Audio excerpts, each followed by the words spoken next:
Look, look, look, let your angels sing. I ain't twisted, this ain't the Henny talking for me. This is literally Malcolm Little talking through me. I ain't possessed, this is just when spirit meets the flesh. And a revolutionary is born, nothing less. It's hard for me to cope with the stress, especially when I see the world much different from the rest. I can't sleep, nightmares, waking up cold sweat. Wondering if I ever made it, will they do me like the rest? For my black souls who really do upset the rest, so they wander through my dreams, please tell me what this means. Cotton Club Radio. Welcome to the Cotton Club Radio. I'm your host, Cotton Club. I'm back, family, and it feels like I never left. And I'm excited. I'm excited about this one. This one is going to be real interesting. And I want to attack this subject from the inside out. And we're going to break this one down, family. Because right now we're seeing Trump and the alt-right go for the jugular. They're trying to whitewash history. They're going for the museums. They're sending their media pundits to go out and spread propaganda all over different platforms to indoctrinate the public with their white supremacist views. They're enacting martial law in DC, harassing black populations. So it's imperative that we break these people down psychologically. And that's why today's episode is called, What is White Superiority Complex? Well, a white superiority complex is a psychological condition in which an individual who identifies as white believes that they are superior to others, and this is often characterized by an exaggerated sense of self-worth and a tendency to belittle or disregard those around them who are black. So understand, family, that we're not dealing with people who are overdosed with false ideology. We're dealing with people who could be diagnosed with a narcissistic personality disorder. You understand what I'm saying? This narcissism is to overcompensate the underlying feeling of inferiority. So that's how we have to approach these people. What makes a person have a white superiority complex? Even when we analyze Trump and his following, their perspectives and ideologies are backwards. It's nothing more than white superiority complex. Even the concept of trying to rewrite history with the whole museum situation under the guise that talking about American chattel slavery and its brutality is considered woke propaganda. Now understand this, when the alt-right started using the term woke, they hijacked it from black people and gave it a total different term. When they used the term woke, they were referring to gender identity and LGBTQ rhetoric. Anything associated with that. 99.9% of black Americans don't know much or nearly anything about gender identity and all the language surrounding that.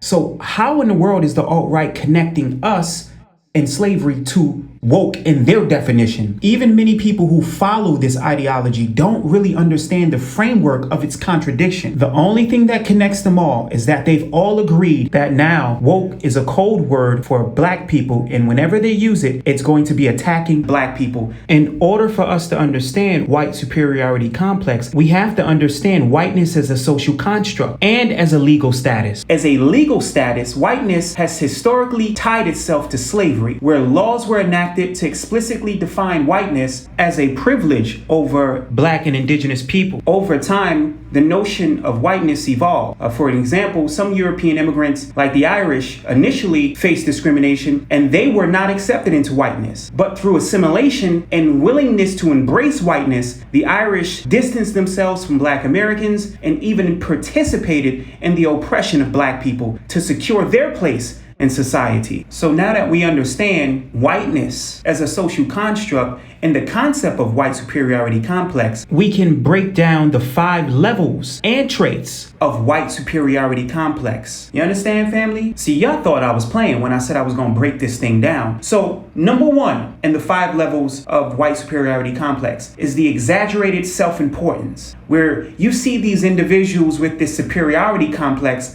have an inflated view of their abilities, accomplishments, and their overall worth. And you can see this get exposed most with the MAGA crowd. They want you to believe that America was built by white peasant immigrants and that America's economic wealth wasn't started by the enslavement of black people, but by indentured servitude. See, what happens with the inflated personality disorder, when it collapses, the individual begins to take both sides of the story. So in one instance, they're the victors, the colonists, and then the other instance, they're the subjugated, they're the victims. See what I'm saying, family? The psychosis. So to them, it's not black people who have been harmed the most. It's them who have been harmed the most. If history doesn't fit their perspective, these people will just make up some shit. You understand? And they have to be the center of it. They have to be the center, the creators, the omega, the all-knowing, all-seeing. They have to be that. This inflated self-view is the source of their psychological disorder and quite disgusting. Number 2, the feeling of entitlement. Those who have this white superiority complex may feel entitled to special treatment, privileges, or respect based on their perceived superiority. Now tell me come on, man, do I have to, y'all think I'm playing, man. If you are black or non-white, tell me you haven't experienced this, where you'll come into contact with certain individuals, not all, because I'm not one of those people who think all white people are racist. You understand? And I'm speaking directly to a group of white people who have this issue, who have this mental problem. You understand? Where they feel like they deserve special treatment and privileges based on race. We got to keep it funky. Based on the mere fact that they're white and you're not. And everywhere that they've gone, they've created this caste system of race. And it's the caste system that determines who gets the privileges and who doesn't based on race, family. Now you can understand why they want to change any race history, because history does not paint them out to be the good guys. Number 4, the defensive attitude with the individuals who's suffering from white superiority complex. That one is interesting because even with this, when you start hitting them with truth, they automatically get defensive. They don't like you challenging their worldview. They don't like you challenging their white privilege, their demeanor, their disrespect, their condescendingness. They don't like you challenging that. So automatically they have a defensive posture, a defensive behavior about them, and their demeanor reflects insecurity, often fleshed out as aggression and violence. And number 5, this one is the psychology of face value. And what face value is used for the white supremacists, they use this as a tool, as a weapon, facial expressions as a means of deception. They might display fake smiles or fake friendly greetings while actually harboring bad intentions. This facade is often used to evaluate whether or not someone is a threat. This tactic was used a lot during European expansion and European imperialism and colonialism. When they had contact with indigenous peoples, they would often pretend to be friendly with them while harboring intentions to slaughter them. So we have to be careful about this face value and understand that the individuals who suffer from white superiority complex, they'll smile in your face and give you the friendly gestures,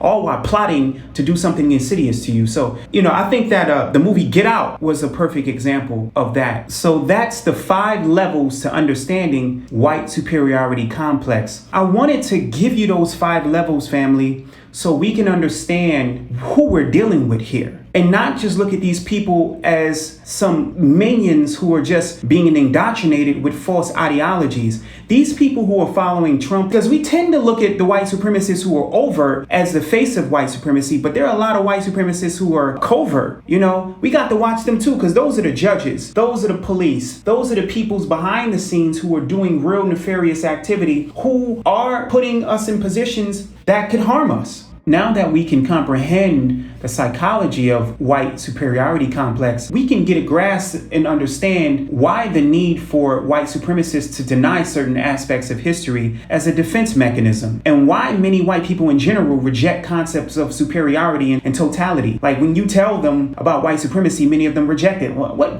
white? I don't know white supremacy. And meanwhile, these people are harboring all kind of ill intent about black people, all kind of anti-black sentiments and thoughts and beliefs and all kinds of craziness. I want to segue and I want to talk about this white supremacist statement going around all over the internet right now. How only 2% of people in the southern United States own slaves. And I gotta address this because ultimately this statement is supposed to downplay slavery, providing information without context. And sometimes when you get information without context, you can be misled, and that's where the deception comes into play. So in 1861, slavery was at its height, and this was the eve of the Civil War. And it was said that there were 9 million white people in the American South. So what is 2% of 9 million, family? That's about 180,000. That's a lot of people, family. I like the way they did that. That 2%, 180,000 people is a lot of people to be owning some damn slaves, family. And I'm guessing a lot of those people were wealthy white men with power and influence. Because at the same time, there were approximately 4.4 million black Americans in the South at that time. And guess what, family? 4 million of them were enslaved. Y'all ain't hearing me.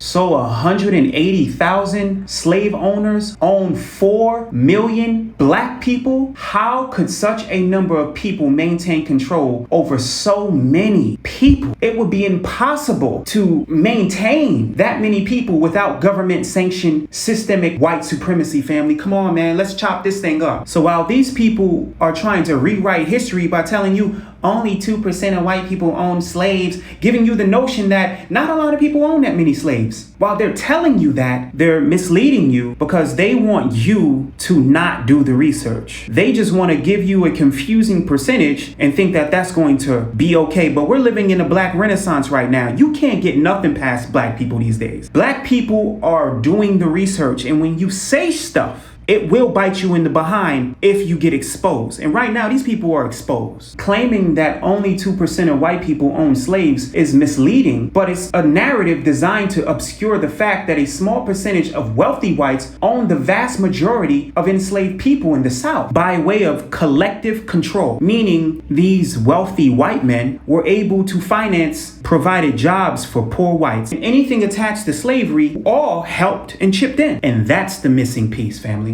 Slavery in the South was supported by corporatocracy, which refers to a system influenced or controlled by business corporations and corporate interests. As slaves became intertwined with crony capitalism, which is an economic system where success depends on close relationships between business leaders and government officials, it transformed into lucrative business models, family. Wealthy slave owners, in collaboration with government, provided jobs for poor whites, allowing them to escape poverty for over multiple generations. Jobs that were included, such as overseers, police, bounty hunters, insurance agents, railroad police, transporters, seamen, the weapons, the doctors, the missionaries, and slave catchers. While only 180,000 whites own slaves, many poor whites whose jobs were directly connected to slavery are significant. And without their complicity and support backed by government laws, it would have been impossible for 180,000 individuals to keep 4 million people enslaved. So thus, when you hear the claim only 2% of people own slaves,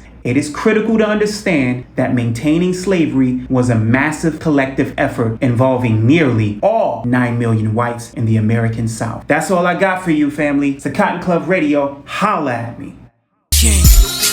Look. Let your angels sing. I ain't twisted, this ain't the Henny talking for me. This is literally Malcolm Little talking through me. I ain't possessed, this is just when spirit meets the flesh, and a revolutionary is born, nothing less. It's hard for me to cope with stress, especially when I see the world much different from the rest. I can't sleep, nightmares, waking up, cold sweat, wondering if I ever made it, will they do me like the rest? It's for my black souls who really too upset to rest, so they wander through my dreams. Please tell me what this means. Cotton Club Radio.